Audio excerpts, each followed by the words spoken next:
Bangladesh television Chittagong কেন্দ্রের নিয়মিত অনুষ্ঠান ঢাকায় থাকি। এই অনুষ্ঠান থেকে আপনাদের সবাইকে শুভেচ্ছা জানাচ্ছি আমি ইকবাল খন্দকার।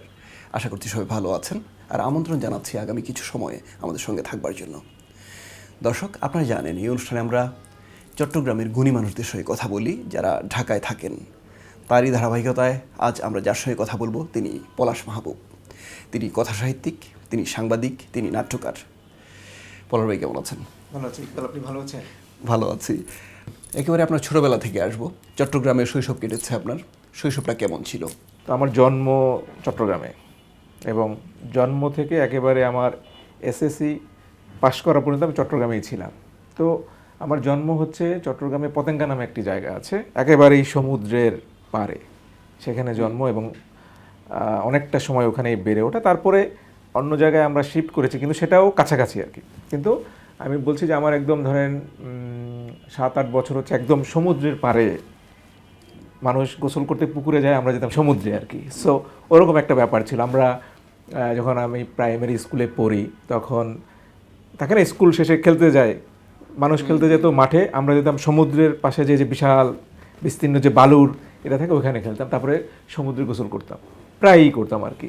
সো ওরকম একটা আবহে, সেটা তো ধরেন অনেকের জন্য এটা সম্ভবই না বা চিন্তাও করা যায় না যে সমুদ্র, এত বিশাল সমুদ্র, সেটার পারে আমরা ওইটাই আমাদের কাছে মনে হতো খেলার মাঠ, বা সমুদ্রকেই হয়তো ছোটোবেলায় ওইটাই মনে হতো যে পুকুরের মতো আর কি, যেখানে গোসল করে আর কি। তো এরকম একটা বাস্তবতা বা এরকম একটা পরিবেশে আমার ছোটোবেলা কেটেছে। তারপরে যেটা বললাম, স্কুল, প্রাইমারি স্কুল, তারপরে হচ্ছে হাই স্কুল এবং মেট্রিক মানে এসএসসি চট্টগ্রামেই পাশ করেছি আমি, এবং ওই টানা জন্ম থেকে ওই পর্যন্ত আমি চট্টগ্রামেই অবস্থান করেছি। এরপরে আমার এইচএসসি হচ্ছে খুলনায়, তারপর তো ঢাকা বিশ্ববিদ্যালয়ে। সো এই হচ্ছে আসলে মানে যদি মোটা দাগে বলি যে একদম ছোটোবেলায় আর কি ওই টাইমটা কেটেছে আর কি। এবং এটা ধরেন একটা আমার কাছে মনে হয় যে একটা লাইফ লং একটা, এটা আমার জন্য একটা স্মৃতি আর কি। এটা সবসময়, এটা আসলে কখনো করা যাবে না আর কি। এটা আসলে আমার মধ্যে সামহাও অনেক কিছুর প্রভাব, বা ধর আমার চারিত্রিক বলেন বা মানে যত পেশাগত সব কিছুর মধ্যে এটা কোনো না কোনো, হয়তো আমি বুঝতে পারি না সরাসরি, কিন্তু কোনো না কোনো প্রভাব আছে। ছোটোবেলায় বাবা মার সঙ্গে আমাদের একটা সম্পর্ক থাকে, এই সম্পর্কটা আজীবন আমরা বয়ে বেড়াই। সম্পর্কটা অবশ্য ক্ষেত্র বিশেষে দুই ধরনের থাকে, একটা ভয়ের সম্পর্ক আর একটা একবারে বন্ধুর মতো সম্পর্ক। আপনার সম্পর্কটা কেমন ছিল আপনার বাবা মায়ের সঙ্গে? আমি এখানেও একটু নিজেকে সৌভাগ্যবানই মনে করি। আপনি বলছিলেন যে একটা সময় বাবা মার সাথে থাকা হয়, এরপরে হয়তো একটা দূরত্ব তৈরি হয় নানা কারণে, চাকরি, পেশাগত নানা কারণে, নানা বাস্তবতায় আর কি। আমি ভাগ্যবান যে আমি এখন আমার বাবা মার সাথেই থাকি। কিন্তু আমরা কিন্তু বাবা মা আদর করতো ভালো, আমি তুমিও বলতাম, তুমিও বলি, বাবা মাকে অনেকে তো আপনি বলে, হ্যাঁ। কিন্তু একটা ভয়ের কিন্তু বিষয় থাকে যে একটু, হ্যাঁ, একটু ভয় পাওয়া। এবং বাবা মার মধ্যে যেটা হয় মানে আমরা দেখেছি আর কি, এখন হয়তো বাস্তবতা অন্যরকম হতে পারে বা ক্ষেত্র বিশেষে এক একজনের এক এক রকম, কিন্তু আমরা দেখতাম যে দুইজনের মধ্যে একজনকে না একজনকে ভয় পেতে হতো। একজন প্রশ্রয় দিত, আর একজন একটু শাসন করতো। মানে এটা একটা আমার কাছে মনে একটা চেক অ্যান্ড ব্যালেন্স আর কি, হ্যাঁ। সো আর আমরা যেহেতু একটা কলোনির মতো পরিবেশে ছিলাম, তো ওটা দেখেছি আর কি, যে হয় মাকে ভয় পায়, আমরা যেমন বাবাকে ভয় পেতাম। অনেকে দেখতাম যে বাবাকে অত ভয় পেতো না, কিন্তু মাকে খুব ভয় পাইতো আর কি। সো এরকম মনে হয় যে এরকম মনে হয় প্রায় সবার মধ্যে হয়তো এরকমই, যে একজন একটু ছাড় দেয় বা একটু প্রশ্রয় দেয়, আর একজন একটু শাসন করে, যাতে জিনিসটা ঠিকভাবে এগোয় আর কি। তো আমাদেরও তাই, কিন্তু ওরকম মানে খুব মারাত্মক ভয়ে একেবারে সামনে যেতে পারতাম ওরকম না। কিন্তু হ্যাঁ, এক ধরনের তো ছিলই ভালোবাসা, শ্রদ্ধা, বা যেটা বলি সম্মান, ভয় পাওয়া, সব কিছু মিলিয়েই মানে অস্বাভাবিক কোনো রকম ছিল না আর কি। একটা স্বাভাবিক পরিবেশেই আমার আসলে বেড়ে ওঠা হয়েছে আর কি, বা এখনও বাবা মার সাথে থাকি আমি। যেটা বললাম, যেটা খুবই মানে নিজেকে আমি মানে সৌভাগ্যবান মনে করি যে এখন আমি বাবা মার সাথে একসাথে থাকতে পারছি আর কি। পরে অনেক কাজের সঙ্গে জড়িয়ে গেছেন আপনি, সাংবাদিকতা, লেখালেখি, নাটক লেখা ইত্যাদি। কিন্তু ছোটোবেলায় যেই সময়টা নিয়ে আমরা কথা বলছি আর কি, সেই সময়টার কথা বলছি, সেই সময় থেকে কিন্তু আমাদের লেখালেখি শুরুটা হয়। প্রথম লেখা কি চট্টগ্রামে থাকতেই শুরু হয়েছিল? মানে প্রথম লেখা আমার চট্টগ্রামেই, এবং আমি আমার স্কুলের কথাটা একটু বলতে চাই। আমি পড়াশোনা করেছি চট্টগ্রামের খুবই পরিচিত এবং ভালো স্কুল হিসেবে পরিচিত বিএন স্কুল অ্যান্ড কলেজ, মানে বাংলাদেশ নৌবাহিনী স্কুল অ্যান্ড কলেজ। সো ওই স্কুলে আমাদের ধরেন সকল মানে শুধু পড়াশোনাই হতো না, নানা রকম এই যে এক্সট্রা কারিকুলাম যেটা অ্যাক্টিভিটিস যেটা আমরা বলি আর কি, সেটারও বেশ গুরুত্ব ছিল আর কি। তো আমার মনে আছে যে আমার প্রথম লেখা আমি তো খুব সম্ভবত 6-এ পড়ি বা 6-7 উঠবো এই টাইপের একটা সময় আর কি। তো আমাদের কলেজ থেকে বিজ্ঞান উৎসব, কলেজে বিজ্ঞান উৎসব হবে, তো সেই বিজ্ঞান উৎসব উপলক্ষে একটা ম্যাগাজিনও বের হবে। তো আমাদের একজন শিক্ষক ছিলেন, উনি আসলে কলেজের শিক্ষক ছিলেন, যেহেতু এটা স্কুল অ্যান্ড কলেজের রসায়নের শিক্ষক ছিলেন অধ্যাপক খুরশিদুল আনোয়ার স্যার। উনিও লেখালেখি করেন এবং উনি আমার মানে কেমিস্ট্রি পড়াতো, মানে এই 9-10-এ কেমিস্ট্রি পড়াতেন আর কি, যে কারণে স্কুলের সাথে ওনার এক ধরনের সংযোগ ছিল। তো স্যার এটা দায়িত্বে, যেহেতু উনি রসায়নের শিক্ষক, এবং ওইটা উদ্বোধন করতে আসবেন চট্টগ্রামের একজন, মানে নট অনলি চট্টগ্রাম, বাংলাদেশের একজন বিখ্যাত বিজ্ঞানী, মানে বিশ্বখ্যাত প্রফেসর জামাল নজরুল ইসলাম, তিনি আসবেন প্রধান অতিথি, চট্টগ্রাম বিশ্ববিদ্যালয়ের ছিলেন। তো জামাল নজরুল ইসলাম স্যার আসবেন এবং একটা ওই বিজ্ঞান উৎসব উদ্বোধন হবে এবং একটা ম্যাগাজিন উদ্বোধন হবে। সো কী কারণে জানি না, আমাদের যে খুরশিদুল আনোয়ার স্যার, হয়তো আমি একটু লেখালেখির চেষ্টা করতাম দেয়াল পত্রিকায়, ওটা হয়তো স্যার খেয়াল করেছেন বা স্যারের মাথায় ছিল, উনি আমাকে এটা ম্যাগাজিনের সম্পাদক বানাই দিলে। এখন বিষয়টা হচ্ছে যে আমি তো সবার লেখা নিচ্ছি, স্যারদের লেখা নিচ্ছি, স্টুডেন্টদের লেখা নিচ্ছি, স্কুলে নোটিশ গেছে ক্লাসে যে বিজ্ঞান উৎসব একটা ম্যাগাজিন বেরোবে, যারা লিখতে, তো সবার লেখাই কালেক্ট করলাম। তো এখন দেখা যাচ্ছে যে আমি সম্পাদক, আমার একটা লেখা নেই, এটা তো একটা বিরাট ইসের ব্যাপার যে সম্পাদকের লেখা থাকবে না, একটা ম্যাগাজিন বেরোচ্ছে। তো আমিও একটা লেখা অনেক করে লিখলাম, একেবারে অনেকগুলো লিখতে একটা করলাম যেটা দিব। তো আপনি তো জানেন যে আমি তো আসলে শুরুটা ছড়া দিয়ে হয়েছিল, তারপরে আমি আস্তে আস্তে অন্যান্য শাখাগুলোতে আসছি আর কি। তো আমি একটা ছড়া লিখলাম এবং এটা আবার ওই খুরশিদুল আনোয়ার স্যারকে দিলাম, যেহেতু আমি সম্পাদক, কিন্তু স্কুলে তো যা হয় স্যাররা তো একটা এসে থাকেন সিদ্ধান্ত এসে, তো স্যার এটাকে আবার ঠিকঠাক করে এটাই হলে। তো এটা আমার মধ্যে এক ধরনের, আমার কাছে মনে হয় প্রোগ্রামটা খুব বড় হয়েছে এবং আমাদের স্কুলটা খুবই ধরেন খুব ওই সময়ে খুব অ্যাডভান্স লেভেলে ছিল আর কি, সব দিক দিয়ে আর কি। তো আমাদের নিজস্ব বড় অডিটোরিয়াম ছিল, সেখানে এই যে স্টল দেয়া সব কিছু মিলে একটা বড় প্রোগ্রাম আছে। তো আমার কাছে মনে হয় স্যার লেখালেখি তো করাই, মানে এটা তো আর একটু সিরিয়াস হওয়া যায়। এখানে আমি আরেকটা বিষয় একটু বলে রাখি, যে ধরেন আমরা তো সবাই খেলাধুলা করেছি, আমরা সবাই তো খেলছি, তো আমিও খেলা করতাম, বিশেষ করে ক্রিকেট, হ্যাঁ। কিন্তু আমি দেখছি যে আসলে ক্রিকেটে খুব বেশি, হ্যাঁ একটা লেভেলে আমি দলে চান্স পাই সবাই, কিন্তু আমার কাছে মনে হইতো যে এটা আমি আসলে খুব অসাধারণ কিছু হইতে পারবো না, বা মানে একটা মানে সো হইতে পারবো বা এরকম আর কি, গড়পড়তা, রাইট, হ্যাঁ।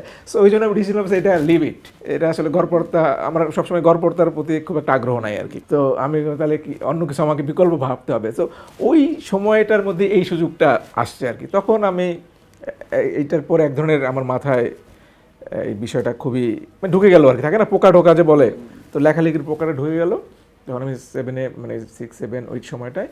তারপরে এটা আসলে আস্তে আস্তে ধরেন, এবং আমাদের যেটা আমরা বলে থাকি যে সব সময় যে আমাদের লেখা ছাপা হয়েছে ধরেন পলাশ মাহবুব ক্লাস, মানে পত্রিকাগুলোর পাতায় যে ছোট যে নবিশ লেখকদের থাকে না, নিচে পলাশ মাহবুব ক্লাস 8, 9, 10। আমি যখন খুলনায় চলে যাই, আমি 2 বছর খুলনায় ছিলাম, তো পলাশ মাহবুব, খালিশপুর, খুলনা, প্রচুর এটা আছে। সো এই যে আস্তে আস্তে ধাপে ধাপে কিন্তু আমরা মানে আজকের যেখানে আছি ওই জায়গাটায় আসছি আর কি। সো চট্টগ্রাম আমার, যেটা আমি শুরুতেও বলেছি যে চট্টগ্রাম আমার এই লেখালেখি বা এই সৃজনশীলতার প্রতি আগ্রহী হওয়া যে আমি হয়েছি, এটার একটা আমার কাছে মানে চট্টগ্রামের মাটি, হাওয়া, পানি বা পরিবেশ সামগ্রিকভাবে আমার কাছে মনে হয় একটা, এবং আপনি নিশ্চয়ই জানেন চট্টগ্রাম কিন্তু মানে আমাদের বাংলাদেশের মধ্যে চট্টগ্রাম কিন্তু একটা, এবং খুলনাও, এরা কিন্তু এই এলাকাগুলো কিন্তু কালচারালি অনেক অ্যাডভান্স, মানে এখানে দেখবেন আমাদের শিল্পী বলেন বলে এখানে সংখ্যাটা একটু তুলনামূলক অন্য জায়গার চেয়ে বেশি। সো আমার কাছে কেন জানি মনে হয় যে এটার এক ধরনের প্রভাব নিশ্চয়ই আছে। চট্টগ্রামের জীবন যখন চলছিল তখনই একটা স্বপ্ন বোনার কথা যে আপনি ঢাকায় আসবেন, কিন্তু ঢাকায় তো আর তখন লেখালেখির সুবাদে আসার সুযোগ নেই, পড়াশোনার সুবাদে। আপনি ঢাকা বিশ্ববিদ্যালয়ে পড়াশোনা করেছেন, কিন্তু ঢাকায় আসার আগের যে প্রস্তুতিটা, সেটা মানসিক হতে পারে কিংবা সার্বিক অন্যান্য বিষয় হতে পারে, সেই প্রস্তুতিটা কেমন ছিল? এসএসসি পাশ করি, সেটা তো বলেছি যে চট্টগ্রামের আমার স্কুল থেকে আমি এসএসসি পাশ করেছি এবং আমার রেজাল্ট ভালোই ছিল, বেশ ভালো ছিল। তো আমার ইচ্ছা ছিল আমি ঢাকাতেই পড়বো, মানে ইন্টারমিডিয়েট আর কি। ইন দ্য মেন টাইম আমার বাবা সরকারি চাকরি করতো, উনি খুলনায় বদলি হয়ে গেছেন ওই টাইমটাই একদম, মানে তিনি কী চাকরি করতেন? নৌবাহিনীতে ছিলেন। আচ্ছা। তো ওনার বদলি হয়ে গেছে, সরকারি চাকরি যেহেতু ওখানে যাবে, ফ্যামিলি চলে যাচ্ছে, আমার রেজাল্ট হয়েছে, আমি চাচ্ছি যে আপনার ঢাকায় পড়তে। এবং যেহেতু বললাম আমার রেজাল্ট ভালো ছিল, আমি কয়েকটা ভালো জায়গায় চান্সও পেয়ে গেলাম। তা আমি আসছি, এখানে আমাদের আত্মীয় স্বজন আছে, এটা তখন হয়তো ফ্যামিলি ভাবছে ঠিক আছে এটা করো, কিন্তু জায়গা আমার সিদ্ধান্ত তো শেষ পর্যন্ত ফ্যামিলি থেকে আসবে। কিন্তু মানে আমার মানে বাবা মা তখন চায় নাই যে আসলে এই সময় আমাকে মানে একা এই করে। তো ওইখানে খুলনায় একটা ভালো কলেজ আছে, যেটা হচ্ছে ক্যান্ট পাবলিক কলেজ, হ্যাঁ, ওটা খুলনার বেশ পরিচিত। যেহেতু আমার রেজাল্ট ভালো এবং ওই কলেজটা নতুন আর কি, ধরেন 2-3 বছর হয়েছে এরকম, তারাও ভালো স্টুডেন্ট খুঁজতেছে, কারণ তাদেরকে তো ভালো করতে হবে, হ্যাঁ। তো আমার বাবা কি করলেন যে ওই যে আমার যে রেজাল্টেরই ফটোকপি সেটা ওই স্কুলে দিয়েছে, ওরা বলছে ঠিক আছে নিয়ে আসেন, অসুবিধা নেই, ওর পরীক্ষা দিতে হবে না, হ্যাঁ। তো আমি তো আবার এদিকে স্বপ্ন দেখে ফেলেছি ঢাকায়, এবং যেহেতু ওই যে আমরা আগে থেকে টুকটাক লেখালেখি করি, এখানে কিছু পত্রিকা অফিসে গেলেও চিনে, আরে তুমি ওই ছেলেটা এরকম আর কি, তো তো বিরাট পরিচিত, হ্যাঁ নাম পরিচিত, বিশেষ করে যারা ধরেন সরাসরি যাদের বিভাগে আমার লেখা ছাপা হতো তারা তো জানেই, তো বেশ মনে হতো আরে বিরাট ব্যাপার তো হয়েই গেছে আর কি, তাই না। তো ঢাকায় থাকার মধ্যে একটা মানে চরম একটা নিজের মধ্যেই ছিল ঢাকায় থাকতে হবে, কিন্তু আমার তো লেখা অন্য জিনিস আর কি। একটা সময় দেখা গেলো যে না, আমাকে আসলে পরে ক্যান্টনমেন্ট আমার জাহানাবাদ ক্যান্ট পাবলিক কলেজে ভর্তি হলাম আমি। এখানে একটা ইন্টারেস্টিং ব্যাপার আছে, আমি যেহেতু আমার ম্যাট্রিক ছিল সায়েন্সে এবং আমার রেজাল্ট খুব ভালো ছিল, আমাদের ফ্যামিলির আমাদের নর্মাল একটা টেন্ডেন্সি থাকে যে সায়েন্স মানে একটা ছিল না আমাদের সময়, কিন্তু ছিল সায়েন্স পড়তে, মানে আচ্ছা ভালো স্টুডেন্ট মানে তুমি সায়েন্স। তো আমার যেটা ছিল, আমি প্রথম থেকে সায়েন্স পড়তে চাইনি, আমার ইচ্ছে ছিল আমি আর্টস পড়বো, কিন্তু এটা আমি আসলে পারি নাই।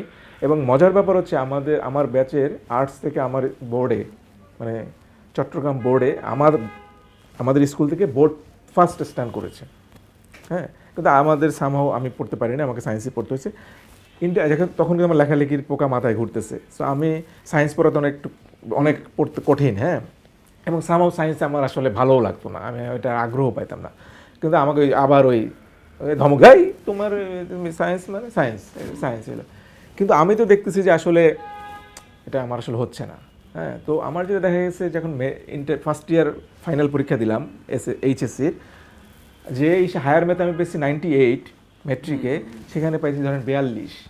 মানে আমি দেখলাম যে এই 42 তো সেকেন্ড ইয়ারে গিয়ে 21 হয়ে যাবে, তাই না, যেভাবে ড্রপ করতেছে।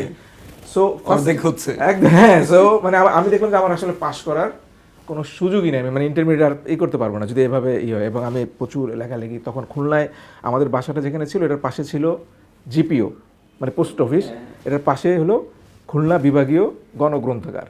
আমার কাজ ছিল কলেজ থেকে এসে, আমার একটা সুন্দর সাইকেল ছিল, আমি করে বাসার কাছে যে আমি প্রথমে চলে যেতাম এই পাবলিক লাইব্রেরিতে, ওখানে গিয়ে সব পত্রিকা দেখতাম কোথায় আমার লেখা হয়েছে, হ্যাঁ, এবং কোথায় লেখার সুযোগ আছে, ঘোষণা থাকে না তোমরা লেখা পাঠাও এই সেই, তো ওইটা করতাম। তারপরে আর রাতের লেখা ওগুলো সব খামে ভরে ওইখান থেকে করে নতুন নিয়ে মানে আইডিয়া নিয়ে পরে কাজ হলো যে পাশে পোস্ট অফিসে প্রতিদিন 5-7টা করে চিঠি মানে লেখা আমি করতাম, এটা আমার রুটিন ছিল। তো আমি দেখলাম যে এই অবস্থা চলছে আমার পক্ষে, তো আমি তখন একদম কঠিনই দিলাম যে আমি সায়েন্স পড়বো না। ওদিকে ফার্স্ট ইয়ার একদম ফাঁকি দেওয়া যায় না সায়েন্স পড়লে। তো এই ছিল যে না, এটা তাহলে আমি বাসায় বললাম তাহলে কিন্তু আমার আসলে মনে হয় না আমি সার্ভাইভ করতে পারবো মানে ইসে। সো ওদিকে ফার্স্ট ইয়ার ফাইনাল পরীক্ষা হয়ে গেছে, এখন বাসা করছে যে না তাহলে এখন কী করা যাবে, তো একদম হয়ে গেছে, কিছু একটা সমাধান করতে হবে। বোর্ড থেকে বলতেছে যে এটা তো এখন এই ফার্স্ট ইয়ারে পরে তাহলে তোমাকে ইয়ার ড্রপ দিতে হবে, না ইয়ার ড্রপ দিব না, আমি 2 বছরের পর 1 বছরই পড়বো।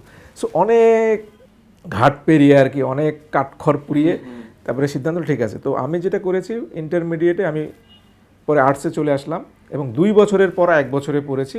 এবং আমার কলেজে আমার সময় আমার রেজাল্ট ছিল, আমার মার্কস ছিল সবচেয়ে বেশি আর কি।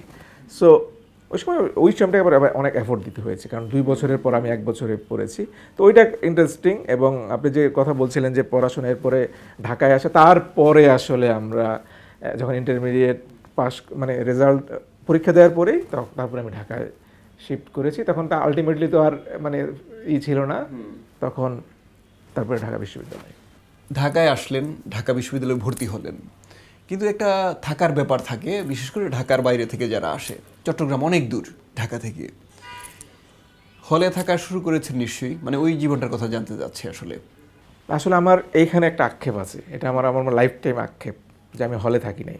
কারণ আপনি জানেন, আপনি হলে ছিলেন যে বিশ্ববিদ্যালয়ের হলে থাকে নাই, সে আসলে এটা তার কি বলবো, বিশ্ববিদ্যালয় 80%ই আসলে মানে এই বিশ্ববিদ্যালয়ের স্বাদই পাওয়া যায় না আর কি। সো আমি এখান দিয়ে ব্যাড লাক আমার, আমি হলে থাকা হয় নাই, আমাকে থাকতে হয়েছে মানে প্রথমে রিলেটিভ সাথে আর কি। তো আমার মামা ছেলে, আমার ছোট মামা, সো উনি তারা কি একা ছাড়তে ভয় মানে ভরসা পাননি? মানে ঠিক এরকম ভরসাই না, সব কিছু মিলিয়ে আসলে অপশন ছিল। আর ধরেন আমাদের হলগুলো নিয়ে মানে হয় কি, ধরেন সব কিছু তো পারসেপশন, শুনে যে এখানে হলে তো খাওয়া দাওয়া নানা কিছু আর কি থাকে। সো যেহেতু একটা অপশন ছিল এবং ইউনিভার্সিটির কাছাকাছি, সো এখানে না কেন, সো সব কিছু মিলিয়ে। তবে আমি হ্যাঁ একটা এই যে বিভিন্ন সময় বন্ধু বান্ধবের সাথে হলে ছিলাম, হয়তো টানা থাকিনি কিন্তু আবার লম্বাও না, 2-3 দিন এরকম হয়েছে। কিন্তু আমার কাছে মনে হয়েছে যে মানে হলের কোন হল ছিল আপনার? সলিমুল্লাহ SM হল, সলিমুল্লাহ মুসলিম হল। তো এইখানে একটা মজা আছে। তো আমি যখন ঢাকা বিশ্ববিদ্যালয়ে ভর্তি হয়েছি, সো ওই যে বললাম আমার দুইটার রেজাল্ট ভালো। তো আমাদের সময় তো ঢাকা বিশ্ববিদ্যালয় আপনি জানেন যে ওই মেট্রিক এবং ইন্টারমিডিয়েট মার্কসের একটা পোর্শন থাকতো, তারপর পরীক্ষার একটাই। তো আমি তো এবং আমি আরেকটা আমার একদিন সুবিধা ছিল, আমি সায়েন্স থেকে আসছি, আমার তো মেট্রিক সায়েন্স, ওখানে তো আমি আগাই আছি, কারণ আর্টসে তো নর্মালি মার্কস কম ওঠে। সো আমি ওখানে আগে ছিলাম। তো যে কারণে আমার পরীক্ষায় আমি যখন রেজাল্ট দিলাম, আমি তো তারপর ধরেন ইউনিভার্সিটিতে এসে ভর্তি পরীক্ষায় ওই নাম কওয়াস্তে একটা ভর্তি হয়েছি, কিন্তু দৌড়ে ঘুরতাম তো খালি পত্রিকা অফিসে। হ্যাঁ, সো যেটা হয়েছে পরীক্ষা দিলাম, কিন্তু একটা জায়গায় আমার এটাই ছিল যে আমি বাংলা ইংরেজি যাই করি, সাধারণ জ্ঞানে আমার এক ধরনের একটা দখল ছিল। ওইটা আমার একটা, যেহেতু পত্রিকা, ওইটা পত্রিকার রিলেশন আছে। তো সব কিছু মিলিয়ে যে টিকবো আশা করি আর কি। আমি আর কোথাও পরীক্ষা দিইনি, শুধু ঢাকা বিশ্ববিদ্যালয়ে দিয়েছি আর কি। তো পরে যেদিন রেজাল্ট দিছে, দেখা শুরু করছে নিস্তিকা, বুঝছেন, একদম শেষ। এই 500 গেলাম, ধরেন 2500 বা এরকম ছিল, আমাদের তো 2600 না কত এরকমই ছিল। ওইখানে শুরু করছে 2000 নাই, 1500 নাই, 1000 আসছে, এই হইতেছে আর কি। না আস্তে আস্তে হয়ে যাচ্ছে যে মানে আর হইলো না। সো এমন জায়গায় এসে আমার সিরিয়াল পাই, সেটা আসলে আমার জন্য একটু সারপ্রাইজিং ছিল আর কি। তো আমার জন্য সব সাবজেক্টই ওপেন ছিল। আমি সিরিয়ালটা মনে আছে? সিরিয়ালটা ওরকম মনে নাই, কিন্তু 500-র ভিতরে আর কি। অ্যাকুরেট আমার কত মানে 441 বা এরকম আর কি, মানে এটা। হ্যাঁ, সো কিন্তু এটা আগে আমার, কিন্তু আমাকে হেল্প করছে আগের ওই যে নাম্বারগুলো একটু বেশি হেল্প করছে আর কি। আমাদের সময় লিখতে হইতো কোন সাবজেক্ট নিবা। সো আমি লিখেছিলাম গণযোগাযোগ, 3টা লিখতে হইতো, গণযোগাযোগ সংগঠন, গণযোগাযোগ 3টাই। তো তখন এই স্যাররা বলে, আরে তোমার তো সব ওপেন আছে, তুমি। আমি বলছি না স্যার, আমি তো এটাই পড়ার জন্য আসছি আর কি। যেখানে আমি এখনো প্রায় বলি যে আমি বাই চান্স জার্নালিস্ট না, বাই চয়েস। তো বুঝে শুনে, হ্যাঁ, মানে সেটা আমরা জার্নালিজম পড়েছি, সিদ্ধান্ত ভুল হতে পারে বা যেটাই হোক আফসোস থাকতে পারে, কিন্তু এটা সিদ্ধান্ত নিজের। এবং যে কারণে অনেক হয়তো অনেকের ইচ্ছার, পরিবারের অনেকের ইচ্ছার বাইরে থেকে এটা করতে হয়েছে। সো আমাদের হলও চয়েস করা যেত। তখন ছোটোবেলা থেকে আমরা শুনে আসছি যে সলিমুল্লাহ মুসলিম হল হচ্ছে সবচেয়ে পুরনো হল, সবচেয়ে ঐতিহ্যবাহী, থাকে না এরকম, অমুক পড়ছে তমুক এই হলের ছিল। তো আমি দিলাম যে সলিমুল্লাহ মুসলিম হল। পরে ভর্তি হয়ে দেখি যে এটা হল থেকে যাতে রিক্সা ভাড়া লাগে 10 টাকা, বুঝছেন। সো মানে তুলনামূলক ধরেন সূর্য সেন, মোহসেন, কাছাকাছি এদের তো একটা ইয়ে আছে, বা মেয়েদের রোকেয়া, শামসুন নাহার। আমি একটা নিচ্ছি যেখানে হেঁটে যেতে লাগে 10-15 মিনিট, আর রিক্সায় যেতে হয়। তো ওই সময় তো রিক্সা ভাড়া তো একটা ব্যাপার না, কারণ আমাদের তো মানে ইউনিভার্সিটিতে তো ছাত্রের পরিচয় বিভাগ দিয়ে না, হল দিয়ে। কোন কোন হলের স্টুডেন্ট, একদম হলে হয়। তো ওইখানে আরেক ভুল করছি। তো ওই সময় এই ছিল যে, কিন্তু ওই যে আগে শুনে আসছি যে তো সব কিছু মিলিয়ে আর কি। ধরেন আমি গণযোগাযোগ সাংবাদিকতা বিভাগে পড়েছি, ওইটাও ছিল আর কি, মানে চয়েস করেই পড়েছি। সো সব কিছু মিলিয়ে বিশ্ববিদ্যালয়ে যেটা বলছিলাম যে মজা আনন্দ অনেক কিছুই করেছি, কিন্তু ওই যে হলের এটা আমি মানে প্রায় মনে হয় যে হলে থাকলে, আর হলে থাকলে যেটা হয় কি, আপনার একটা অ্যাসোসিয়েশন তৈরি হয় বড় রকমের। আমি এখন আমি কোনো হলে থাকি না, বিভাগে ছিল, আমার বিভাগের সাথে এক ধরনের ছিল। আর হলে হলে ধরুন সামগ্রিক সব বিশ্ববিদ্যালয়ের সকল বিভাগের ইয়ে হবে। সো ওই জায়গায় আমার কাছে মনে হয় একটা মানে আছে যে না, হলে থাকলে হলের জীবনটা মিস করি আর কি। মিস করি ওই এসে আমার কোনো নাই, কিন্তু মানে হইলে ভালো হতো।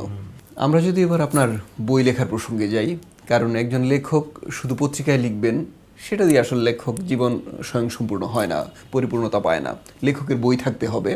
একটা গিয়ে লেখকই মনে করেন, আপনার কখন মনে হলো যে আপনার বই থাকা উচিত বা একটা বই বের হওয়া উচিত? একটা তুমুল আবেগ এবং নেশা না হইলে তো আসলে এই কাজ করা যায় না। এটা মাটি কাটার চেয়েও বেশি পরিশ্রম, আপনি একজন লেখক হিসেবে জানেন। এবং এটার আরেকটা বড় জিনিস হচ্ছে যে মানে, এবং খুবই দুর্ভাগ্যজনক বলবো আমি, যেটা রিটার্ন তো ওরকম নাই। একটা বই লেখার পেছনে আমরা যে পরিশ্রম করি, একজন লেখককে যে পরিশ্রম করতে হয়, সেটা রিটার্ন কি আমাদের দেশে আছে? আমার কাছে মনে হয় না। এটা আমরা যারা মানে লেখকের, এটা একটা তুমুল নেশা।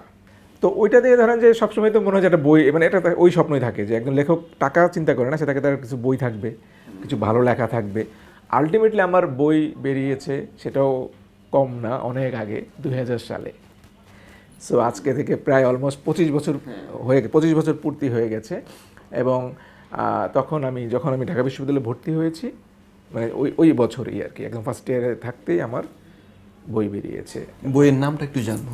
আচ্ছা, ওইটা একটা ছড়ার বই ছিল, এবং আমি যেহেতু প্রথমে ছড়া লিখতাম বেশি, তো ওই বইয়ের নাম ছিল পিপিলিকার পাখা। এবং এটার প্রচ্ছদ করেছিলেন আমাদের বিখ্যাত কার্টুনিস্ট আহসান হাবিব ভাই। হ্যাঁ, উনি এটার কাভার করেছেন, এবং উন্মাদ সম্পাদক, লেখক, কার্টুনিস্ট।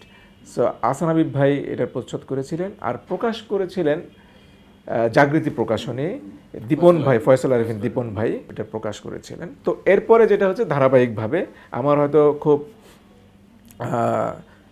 বইয়ের সংখ্যা 66 খুব বেশি না 25 বছর হিসেবে, তবে একটা ধারাবাহিকভাবে একটা দুইটা এভাবে করে ধারাবাহিকভাবে, মানে একটা বিরতিহীনভাবে এ পর্যন্ত প্রকাশিত হচ্ছে আর কি প্রতি মেলায়।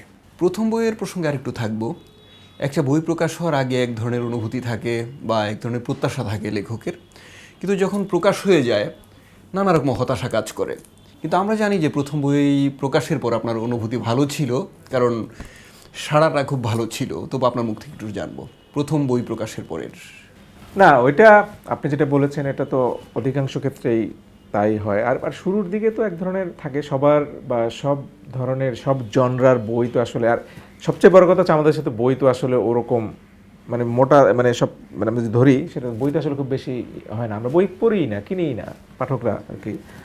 তো প্রথম বই যেটা হচ্ছে যে যতটা ধরেন ডিজাস্টার হওয়ার কথা অতটা হয়নি। এর একটা কারণ আছে। কারণটা হলো আমরা তো লম্বা সময় লিখেছি পত্রিকায়, সামহাউ অনুভূতি বা পরিচিতি বা একটা সার্কেল সব কিছু মিলিয়ে, যদিও আমার পুরো এই লেখালেখির কেরিয়ারে কেউ বলতে পারবে না, ইনক্লুডিং মাই মানে বাবা এবং মা, যে আমি তাদেরকেও কোনোদিন বলি নাই যে আমার বই বেরিয়েছে, সেটা তো বলবোই বাবা মা, হ্যাঁ, কিন্তু বই কিনতে আমি কখনো এখন পর্যন্ত কাউকে আমার বই কেনার জন্য রিকোয়েস্ট করিনি। হ্যাঁ, আমি প্রচারণায় সেটা তো একটা পার্ট, সেটা জানবো, আমি ফেসবুকে পোস্ট দিব না, এটা কি আমি তো লুকোছাপার কিছু নেই, আমি বই লিখতে পেরেছি, যদি বলতে না পারি তাহলে তো হবে না। প্রচারণার মধ্যে কোনো চাপ থাকে না, কিন্তু বইটা কেনেন সেটার মধ্যে চাপ থাকে। ওইটা তো ধরেন আমার কাছে অকল্পনীয় মনে হয় যে এটা কিভাবে এটা করা হয়। কিন্তু আমি আবার ওইটাই করি যে হ্যাঁ, একটা প্রোডাক্ট, বই সব দিন শেষে একটা পণ্য, সেটাকে মানুষকে জানাতে, মানুষ যদি নাই জানে তো আমার বই কিনবে কিভাবে? আর এখানে তো এখানে ঘুমটা দেওয়া সেই মেয়েটির মতো তো ব্যাপার, মানে ওইটা না যে ঘুমটা দিয়ে রাখলাম বা এরকম লুকোছাপার কিছু নাই। বই, আমার বই বেরিয়েছে, মানুষকে জানাবো, তাদের ইচ্ছে হলে কিনবে, পাঠকের ইচ্ছে হলে কিনবে না। তো প্রথম বইয়ের ক্ষেত্রে যেটা হয় অনেকের, আমি এখানেও একটু এই যে টাকা পয়সা ওইটা লাগে নাই, নাম্বার 1। 2 হচ্ছে যে হ্যাঁ, অনেক বেশি চলতে পারতো, অতটাও চলে নাই। আবার যে একেবারে মানে আমরা তো জানি যে একটা বই কত কপি বিক্রি হলে অ্যাটলিস্ট প্রকাশকের যে পুঁজিটা বা যে ইনভেস্টমেন্ট, সেটা একটা ব্যবসার ব্যাপার, অবশ্যই স্বাভাবিক। আমরা তো তাকে কেন আমরা, মানে সে একজন প্রকাশক কেন নিবে, সেটাও ঠিক আছে। কিন্তু সবকিছু মিলিয়ে যে যত কপি চললে প্রকাশকের লস হয় না, ওইটা পার হয়ে আসছে আর কি। যে কারণে এটা জানেন যে পরবর্তী ধারাবাহিকভাবে, এই যে ধারাবাহিকতা, সেটা আপনিও নিশ্চয়ই জানেন যে একটা লেভেলে না চললে তো আসলে কেউ আপনাকে ওই ঝুঁকিটা নিবে না। এবং আস্তে আস্তে যেহেতু 25 বছর কনসিস্টেন্সি, ধারাবাহিকতা, তো ধরেন এটার সাথে একটা বিক্রিরও ব্যাপার আছে। যেহেতু আমার নিজের প্রকাশনী নাই, প্রকাশকরা এটা একটা ব্যবসায়ী এন্টিটি, এবং ধারাবাহিকতা আছে, তার মানে একটা তো ধরেন পাঠক শ্রেণী বা কিছু বই তো বিক্রি হয় না, এলে তো ধারাবাহিকতা থাকবে না। এটা একটা হয়তো 2টা বেরোবে, তারপরে তো একটা বের হবে। সো ওইটা হয়েছে আর কি, বারবার ঝুঁকি নেওয়ার মতো পরিবেশ হতো। হ্যাঁ, মানে যেটা হয় যে একবার হয়তো লাইন দিয়ে একবার করছে, ওরকম না।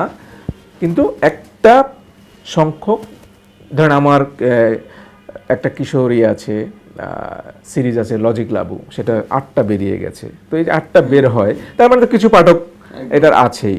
তারপরে কিন্তু আবার ধরেন ডিফারেন্ট, আমি ধরেন আমার সবচেয়ে বই বেশি বিক্রি যদি ধরেন যেটা এটা গল্প উপন্যাস না, আমি পমার বচন নামে একটাই লেখি, সেটা রেকর্ড সংখ্যক মানে 11 এডিশন হয়েছে, এবং এটা আমাদের যে এডিশন ওই মানে 1000 এডিশন আর কি। হ্যাঁ, সো এটা তো আমি আশাও করি নাই, এটা ফেসবুকে এক ধরনের দুষ্টামি করে বা এইভাবে ক্যাজুয়ালি লেখা, কিন্তু এইটাই ধরেন। এবং আপনি যে রয়্যালটির কথা বলেন যে গল্প উপন্যাস যে করলাম, সবচেয়ে বেশি রয়্যালটি পাচ্ছি আমি এই বই থেকে।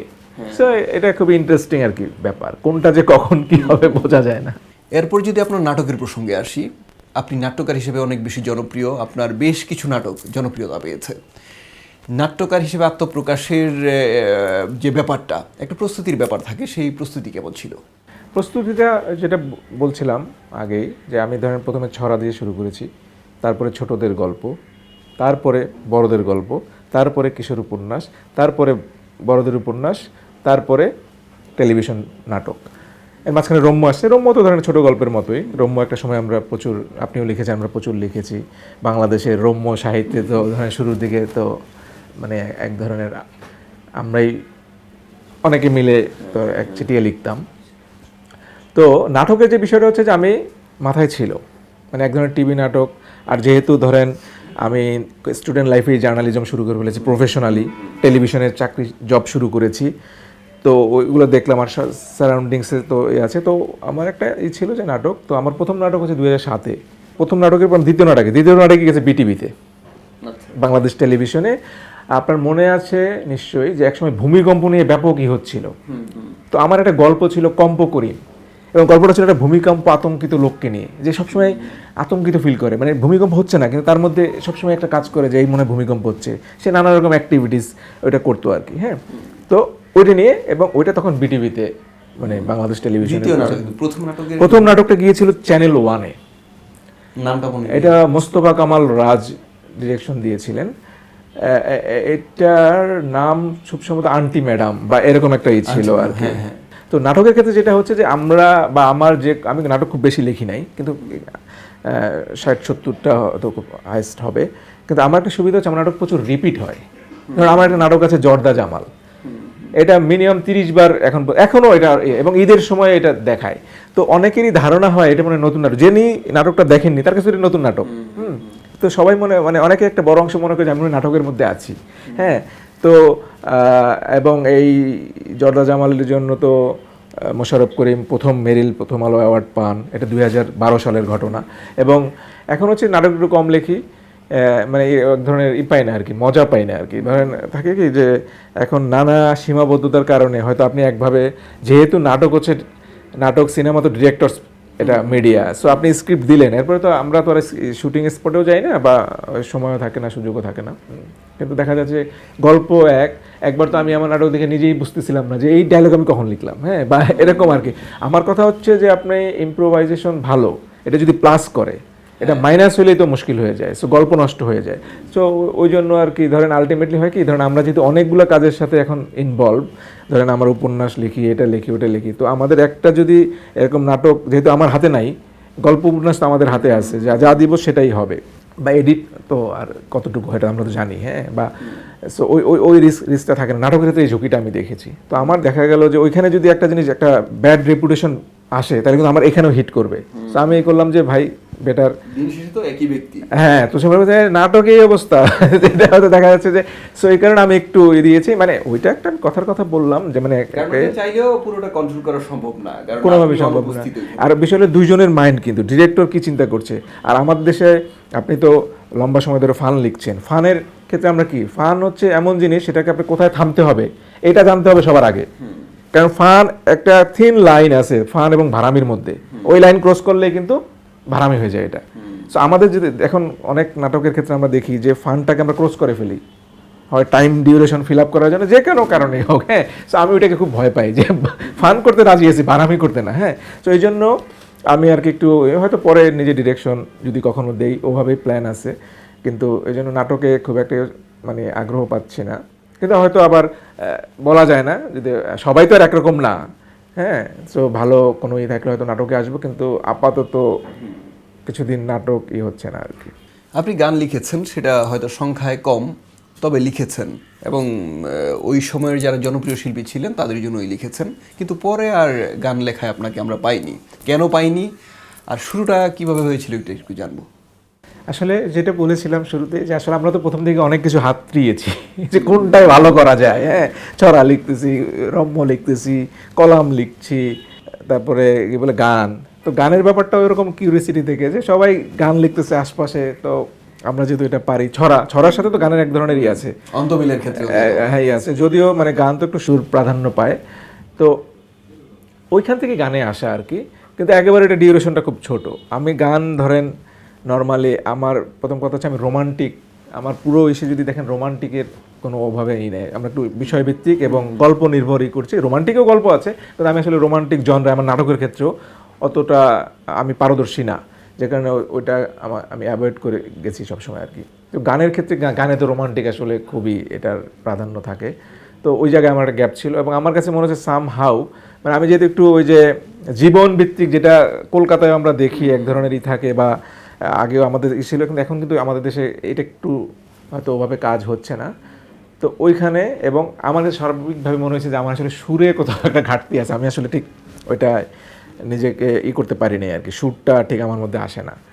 যে কারণে শুরু হয়েছিল, ভালো কিছু কাজও করেছিলাম, বিশেষ করে ধরেন টাইটেল সং টং এসবে করেছি, অ্যালবামও বেরিয়েছিল, টাইটেল ট্র্যাকও ছিল, সবই ছিল, কিন্তু আলটিমেটলি আমার কাছে একসময় মনে হয়েছে যে আসলে এই জায়গাটায় আমি ঠিক অতটা ফিট মনে হয় নাই, যে কারণে আস্তে আস্তে কাজ করা হয় নাই। কিন্তু আমি আসলে ইচ্ছে ছিল যে হয়তো গান যদি ভালো লিখতে পারতাম বা ভালো কাজ আরও হয়তো করতে পারলে ভালো লাগতো, কিন্তু একটা পর্যায়ে মনে হয়েছে যে থাকে না। আর একটা জিনিস থাকে যে আপনি ধরেন যে আমাদের যেটা হয় আর কি, যেটা আপনি ধরেন আপনি নাটক আপনার একটা ভালো করলো, ভালো গেল, এই সবাই কিন্তু আপনাকে এই নাটক দেন, ওইটার মতো দেন। হ্যাঁ, যেমন জর্দা জামাল যখন সুপার হিট হইলো, তখন আমার এত প্রেশার ছিল যে সিকুয়াল, কারণ তখন একটা সিকুয়ালেরই জোয়ার চলতেছে। আমি বলছি এটার আর কোনো সিকুয়াল হবে না, কারণ এটা হলে গল্পটা নষ্ট হয়ে যাবে। কারণ আপনি জানেন ছোট গল্পে তো একটা অতৃপ্তি নিয়ে শেষ হবে, এবং রিডার পাঠক যার যার জায়গা থেকে এটাকে একটা এন্ড করতে পারবে আর কি। সো ওই দৃষ্টিকোণ থেকে আমি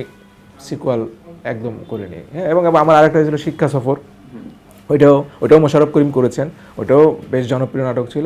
ওইখানেও বলতেছে যে স্কলারশিপ রিলেটেড কিছু বলে, এরপরে এটা মিলাই দেন। আমি সব মিলাইতে হবে কেন? সব গল্প তো মিলে না। হ্যাঁ, সব গল্প তো মিলার গল্প না। আমার কাছে মনে হয়েছে যেটা ধরেন আমি নিজে কনভিন্স না, ওটার মানে করতে চাই না আর কি, এবং করি না। সো গানের ক্ষেত্রেও আসলে তাই, আমার কাছে একটা পর্যায়ে মনে হয়েছে না, এটা আসলে বেটার আমি অন্য কিছু, যেহেতু অন্য অনেক জায়গা থেকে এই যে নাটক, উপন্যাস এগুলোরই ছিল, এবং গানটা এবং নিজে আমি আসলে খুব একটা মানে নিজেই সন্তুষ্ট হতে পারছিলাম না, এই জন্য একটা দূরত্ব তৈরি হয়েছে। তার মানে এই না যে ধরেন গান আবার কখনো লিখবো না, বা হইতে পারে, এমনও তো হইতে পারে যে হঠাৎ করে আমার কাছে মনে হলো যে না বিরাট সুর আমার মধ্যে ভর করছে, সেটা হতে পারে। কারণ এখানে তো কোনো কিছুই আসলে আমরা একদম স্ট্যাটিক কিছু সিদ্ধান্ত না। লেখক জীবন আপনি জানেন না তো, সামনে কি আছে, যে কোনো মানে শুধু নট অনলি লেখক, যে কোনো ভালো ক্রিয়েটিভ ব্যক্তির বেঁচে থাকার জন্য একটা কাজই এনাফ। রবীন্দ্রনাথ অসংখ্য লেখা লিখেছেন, কিন্তু আমরা তো সব লেখা নিয়ে কথা বলি না, তাই না? সো ওরকমই সব লেখকের ক্ষেত্রেই, যে আপনার যদি একটা লেখা কালজয়ী হয়ে যায় তো ওইটাই এনাফ। কিন্তু পলাশ ভাই, এই যে কালজয়ী হওয়ার বিষয়টা, একটা লেখা, সেই লেখাটা যে কোনটা হবে সেটা কিন্তু লেখক জানেন না, যেখানে অনেকগুলো কাজই করতে হয়, কোনোটা পছন্দ করে ফেলেন পাঠক। বলতেছি যে ওইদিকে একটু মানে ফোকাস করা আর কি, যে আরেকটু মানে ধরেন যে থাকে না প্রথম বইয়ের যে অনুভূতি, মানে ধরেন প্রথম বই আপনার যখন বেরিয়েছে বা আমার, সেটা তো অন্যরকম ছিল। ধরেন আমার মনে আছে আমি যখন প্রথম, ধরেন আমরা তো যে পলাশ মাহবুব, দশম শ্রেণী বা গল্প টল্প ছাপা হয়তো, সো আমি যখন ফার্স্ট ইয়ারে পড়ি, ইন্টারমিডিয়েট খুলনায় থাকি, তো প্রথম আলো তখন নতুন আর কি, তা তো 98 বা 9-এ আসছে। প্রথম আলো যে ছোটদের পাতা, যেটা গোল্লা স্যুট, ওইখানে তারা কি করলো, 6টা ছড়া মানে একদম হাফ পেজ দিয়ে, একদম অনেক ট্রিটমেন্ট দিয়ে এটা, এবং এটা খুব সম্ভবত আমাদের বিজয় দিবস উপলক্ষে। হ্যাঁ, সো বাংলাদেশের টপ 5 ছড়াকারের ছড়া, আর সাথে আমার ছড়া। তো আমি তো বিস্মিত, আমি তো এমনি ছড়া পাঠাইছি আর কি। হ্যাঁ, যে আমি তো জানি যে বিজয় দিবস, স্বাধীনতা দিবস, ঈদ, এসবে তো বিশেষ সংখ্যা বেরোয়, বিশেষ লেখা, বিশেষ ট্রিটমেন্টে বেরোয়, আমি জানি, কারণ তত আমার অভিজ্ঞতা হয়ে গেছে, আমি এমনি পাঠাইছি। হ্যাঁ, তো তারা যে এই ট্রিটমেন্ট দিবে আমি কাউকে চিনিও না এখানে, হ্যাঁ। সো আমি যখন পত্রিকাটা দেখে আমি তো বিস্মিত এবং অবাক হলাম যে আমি যখন এটা নিয়ে যাচ্ছি আমার কাছে মনে হচ্ছে যে কেউ যদি আমার দিকে তাকাচ্ছে আমার মনে হচ্ছে যে সে মনে হয় আমার লেখাটা পড়েছে, হ্যাঁ। So এই ধরনের একটা ফিল, তো ওই ফিল অবশ্যই সকল বই একটা লেখকের কাছে সন্তানের মতো, কিন্তু ওই ফিল তো আপনি একদম আইসা 100তম বইয়ে তো আসলে ওভাবেই হয় না, বা 90, এটা এক ধরনের হয় স্বাভাবিক, এটা এক ধরনের অভ্যস্ততা চলে আসে। তো আমি যেটা বলতে চাচ্ছি, হ্যাঁ বেশি লেখার আমি সবসময় যে লিখতে পারে এটা তো একটা গড গিফটেড ব্যাপার, তো আমি পারি না এই জন্য বলবো যে অমুক কেন বেশি লেখে, এগুলোই আমি একদমই এগুলোর মানে পক্ষপাতী না। কিন্তু আমি ব্যক্তিগত যেটা হচ্ছে যে মানে আমি যেটা ফোকাস এখন করছি যে ঠিক আছে ওকে একটু ডিফারেন্ট কিছু করা যায় কিনা। এমনিতেই আমি খুব বেশি লিখতে পারি না, এটা একটা আমার মানে দুর্বলতা, যে খুব আছে না, ধরেন আমি অনেককে দেখছি যে বসা মাত্রই লিখে ফেলে আর কি, এবং ভালো লেখে, মানে ওইটা না যে বসা মাত্র লিখলাম ওরকম না, খুবই ভালো লেখেন তারা, হ্যাঁ, এবং তারা খুব লিখতে পারেন, এটা তাদের একটা গড গিফটেড কোয়ালিটি। আর আমার লেখালেখি মনে করেন বিরাট আয়োজন লাগে, হ্যাঁ বুঝছেন, তো এই কখন বসবো, রাতের বেলা বসবো, এর আগে মনে করেন চা কফি টফি ব্যাপার নিয়ে কেউ ইটি করা যাবে না, এরকম একটা ভাবসাব আছে আর কি। মানে আমি সবসময় বলি যে আমার মানে হচ্ছে হলো যে ভাবসাব হলো রবীন্দ্রনাথের মতো, আর অর্থনৈতিক অবস্থা হচ্ছে নজরুলের মতো আর কি, বুঝছে। তো এই জন্য মানে আমি বিরাট আয়োজন করা লাগে, এবং মানে করে টোরে তারপরে আবার যদি মুড না লাগে তখন কিছুই হয় না, বিরাট আয়োজন করলাম কাজ হয় না। কিন্তু আমি আমার আশপাশেই দেখেছি, আমার ঘনিষ্ঠ জনদের মধ্যেই দেখেছি যে তারা অনেক ব্যস্ততার মধ্যেও হয়তো কোনো পত্রিকা থেকে করছে, বলছে ঠিক আছে ভাই 2 ঘন্টার মধ্যে করে দেবে, তারা জায়গা করে একটা ভালো লেখা করে ফেলতেছে। সো এটা অবশ্যই এটা কোয়ালিটি। তো আমি আমার সীমাবদ্ধতাগুলোও জানি, আবার যে কারণে ধরেন আমার একটা নাটক আমি লিখেছিলাম মানে সবচেয়ে কম সময়ে 1 রাতে আর কি। নর্মালি আমার একটা নাটক লিখতে 2-3 মাস লাগে, যে কারণে আমার অনেক কিছু মনে রাখতে হয়, বুঝছেন। আমি যেহেতু আপনি জানেন যে এই উপন্যাসের ক্ষেত্রে ক্যারেক্টার হয়েছে, অনেক বিখ্যাত লেখকেরও ক্যারেক্টার আগে ছিল জসিম, পরে হয়ে গেছে ওয়াসিম, লিখার কারণ সম্বোধনের একটা ব্যাপার থাকে, হ্যাঁ, কারণ মাঝখানে তো অনেক গ্যাপ হয়ে যায়। আমি হয়তো এখন লিখছি, পরে 15 দিন পরে বসলাম, তো সবই হয়ে যায় আর কি। সো এই জিনিসগুলো লাগে। তো আমি খুব ইচ্ছা করি যারা আসলে মানে খুব মানে ওই গড গিফটেড কোয়ালিটিটা আছে, যে বসলেই লিখতে পারে বা অত লাগে না, তাদের হয়ে যায় আর কি। পলাশ ভাই, অনেক কিছুর সঙ্গে আপনি জড়িত, বই লেখা, সাংবাদিকতা, ছড়া, তারপর নাটক ইত্যাদি, কিন্তু দিন শেষে আপনি চট্টগ্রামের মানুষ, আপনাকে চট্টগ্রামে যেতে হয়, এখনও যেতে হয়, আগেও গেছেন, কিন্তু এই সময়টার যাওয়া অন্যরকম হওয়ার কথা, কারণ অনেকগুলো কাজের সঙ্গে জড়িয়ে তারপর চট্টগ্রামের ছেলে হয়ে একবারে চট্টগ্রামে যাওয়া, এখনকার যাওয়াগুলো আসলে কেমন হয়? আসলে এখন যেটা হচ্ছে মানে আমার ফ্যামিলি তো পুরোই ঢাকাতে থাকে, আমার জন্ম এবং বেড়ে ওঠা চট্টগ্রামে। এখন যেটা যাওয়া হয় কাজের জন্যই মূলত যাওয়া হয়, এবং যেটা হয় আর কি, ধরেন বন্ধু বান্ধব আমাদের যারা ক্লাসমেট ম্যাক্সিমামই তো আসলে দেশের বাইরে অথবা ঢাকায় আছে, চট্টগ্রামে স্থায়ী আছে কিন্তু অত না, কিন্তু আমাদের ঢাকাতেই একটা ধরেন এই চট্টগ্রামে যারা আমরা বেড়ে উঠেছি অনেকের সাথে, এবং আমাদের মজার ব্যাপার হচ্ছে আমি যেখানে থাকি ঢাকায় ওই আশপাশেও আমার কয়েকজন স্কুল ফ্রেন্ড আছে আর কি। আমরা যখন স্কুলে পড়েছি সে 90s, তো সেই স্কুল আর আজকের স্কুল, তখনই আমাদের স্কুলটা অনেক ডেভেলপ ছিল, কিন্তু এখন ধরেন আমি লাস্ট যখন গেলাম দেখি যে স্কুল আলাদা জিমনেশিয়াম, বাস্কেটবল, আমরা বাস্কেটবল গ্রাউন্ডটা পাই নাই, হ্যাঁ ওই যে ছিল না, অন্যান্য সবই ছিল, সো অন্যরকম এবং হাই রাইজ বিল্ডিং। তো ভাল লাগে যে একটা মানে স্কুলটা কিন্তু মানে একটা বিশাল ব্যাপার, কিন্তু মানে এটা কিন্তু মানে আমরা ধরেন অনেক জায়গায় আমরা পড়ি কিন্তু স্কুলটা একটা ডিফারেন্টই থাকে। তো আমি স্কুলে যখন গিয়েছি বা বন্ধু বান্ধব অনেক চেঞ্জ হয়ে গেছে। একসময় আমি চট্টগ্রামের ভাষা পুরোটা পারতাম যেহেতু আমার হ্যাঁ, তো এখন যেটা হচ্ছে যে কম বলতে বলতে কিন্তু আমি পুরোটা বুঝি। হ্যাঁ, অনেকে চট্টগ্রামের যখন আমার বন্ধু যারা জানে না আর কি আমার এই চট্টগ্রামের সংযোগটা সম্পর্কে, অনেকে তো চট্টগ্রামের লোকরা কিন্তু নিজেরা কিন্তু চট্টগ্রামের ভাষায় কথা বলে নর্মালি, হ্যাঁ। তো তারা যখন বলে আমি মাঝে মাঝে 2-1 খুব বৃষ্টিতে যাই আবার পুরোটা বই করে আর কি, হ্যাঁ। সো শৈশব কৈশোর এটা পুরোটা সময় চট্টগ্রাম, তো এটা আসলে অন্যরকম অনুভূতি। এবং আমি ধরেন যে মাঝে মধ্যে যখন এই লাস্টবার যখন গেলাম বিমান থেকে যে করে, তখন তো সমুদ্র এবং কর্ণফুলী নদী আমার কাছে মনে হচ্ছে এই মানে কতই, হ্যাঁ এই সময় সাগরও তো সাগরই মনে করতাম না, হ্যাঁ যে ফুটবল খেলতে চলে যেতাম, গোসল করতাম সেটা। সো আসলে এটা এক ধরনের নস্টালজিক একটা ব্যাপার থাকে, এগুলো আসলে কীভাবে যে ব্যাখ্যা করে এটা আমি আসলে জানি না, কিন্তু এটা অন্যরকম অনুভূতি এবং এটা আসলে আমার একটা সারা জীবনের ব্যাপার। আমি যখনই চট্টগ্রাম যাই, যখনই যাব, ধরুন আমার কাছে চট্টগ্রামে যাওয়া আর অন্য একটা জায়গায় যাওয়া কিন্তু সেম না। হ্যাঁ, সো এটা নানা রকম স্মৃতি, নানা রকম মানুষ, লম্বা সময় ওখানে ছিলাম, সেটা ঘুরে ফিরে নানাভাবে আসে।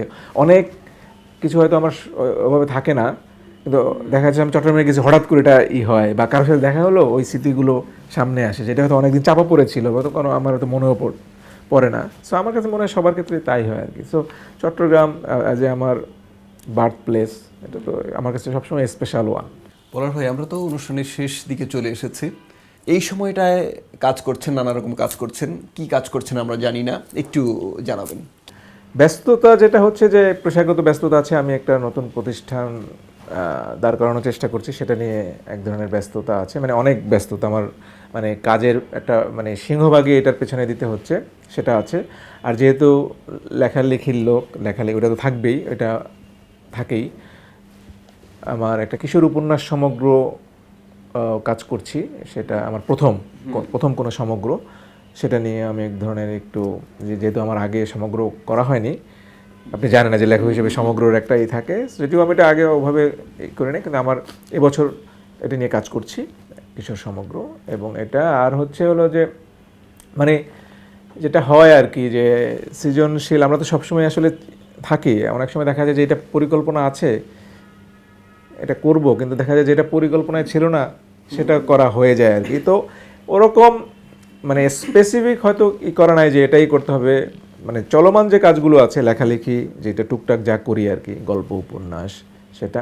তবে আমার একটা আমি জানি না কবে করব, মানে আমাকে অনেক দিন ধরে, যেহেতু আমি চিত্রনাট্য অনেক দিন ধরে লিখি, মানে সিনেমার অনেক অফার ছিল, আছে, কিন্তু আমি আসলে সময় করে, যেহেতু এটা বড় ক্যানভাসের বিষয় এবং আমি ওইটা একটু ডিফারেন্টভাবেই করতে চাই, তো ওইটা এখনও করা হয়ে ওঠেনি। তো হয়তো কখনো মানে এটা করবো, এটা আমার একটা মানে জীবনে একটা হলেও একটা চিত্রনাট্য লিখবো চলচ্চিত্রের, সেটা একটা আছে, যেটা কবে ইমিডিয়েট হবে না, হয়তো ইমিডিয়েট হতে পারে বা একটু সময় লাগতে পারে, এটা আমি করব, এটা আমার একটা প্ল্যান আছে। আর একটা হচ্ছে যে আমার একটা গল্প আছে, গল্পের বই আছে তালা নামে, যেটা ইংরেজিও প্রকাশিত, দ্য লক নামে, সেটা ইউনিসেফ মিনা অ্যাওয়ার্ডের প্রথম পুরস্কার পেয়েছিল।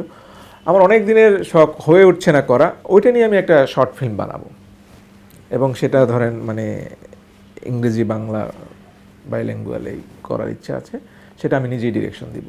এই দুটো আপাতত মানে আমার লিস্টে আছে আর কি। সো বাট টাইমটা আমি জানি না ইমিডিয়েট ভবিষ্যতে হবে কি না, মানে না কি একটু সময় লাগবে, বাট এই দুটো আমি আমার করতে চাই আর কি। পলাশ ভাই, আমরা তো অনুষ্ঠানের শেষ দিকে চলে এসেছি।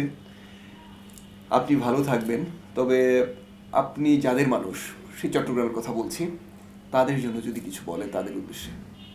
আসলে আমি আগেও একটু কিছুটা বলেছি, চট্টগ্রাম সবসময় মানে আমার জন্ম এবং বেড়ে ওঠা, কৈশোর শৈশব সময়টা পুরোটা কেটেছে, তো নিঃসন্দেহে চট্টগ্রাম একটা আবেগের নাম, ভালোবাসার নাম, এবং এটা আমার সারা জীবনে সেই একই অনুভূতি থাকবে চট্টগ্রাম নিয়ে, চট্টগ্রামের মানুষদের নিয়ে। এবং আমার স্মৃতিতে যে চট্টগ্রাম আছে, এখন হয়তো অনেক চেঞ্জ হয়ে গেছে, কিন্তু আমরা যখনই যাই আমি তো ওইটার সাথে মিলাই। হ্যাঁ, একেবারে তো খুলনা হচ্ছে বদলে যায় নাই, মানে স্বাভাবিক নিয়মেই চট্টগ্রাম অনেক বদলে গেছে, অন্য সবাই যেভাবে বদলে যায়, আমি নিজেও বদলে গেছি, বেড়ে উঠছি, চট্টগ্রামও বেড়ে উঠছে। তো কিন্তু যখনই চট্টগ্রামে যাই বা চট্টগ্রামের প্রসঙ্গ আসে, মানে আমি এটা ফিল করি। সো চট্টগ্রাম সবসময় আমার কাছে একটি বিশেষ নাম, বিশেষ জায়গা, আমার হৃদয়ে চট্টগ্রামের একটা বিশেষ অবস্থান আছে, চট্টগ্রামের মানুষেরাও তাই। চট্টগ্রামের সবার জন্য আমার অনন্ত ভালোবাসা, আপনারা সবাই ভালো থাকবেন, আমার জন্য দোয়া করবেন। পলাশ ভাই, আপনি ভালো থাকবেন, আপনার জন্য শুভকামনা। দর্শক, এতক্ষণ আমরা কথা বলছিলাম আমাদের আজকের অতিথি পলাশ মাহবুবের সঙ্গে। তিনি নাট্যকার, তিনি গীতিকার, তিনি লেখক, তিনি সাংবাদিক। আমরা অনুষ্ঠানের শেষ পর্যায়ে চলে এসেছি, এখন বিদায় নিব। আগামী পর্বে চট্টগ্রামের আরও একজন গুণী মানুষকে নিয়ে আপনাদের সামনে হাজির হয়ে যাব। সেই পর্যন্ত সবাই ভালো থাকবেন, সবার জন্য শুভকামনা জানাচ্ছি আমি ইকবাল খন্দকার। আল্লাহ হাফেজ।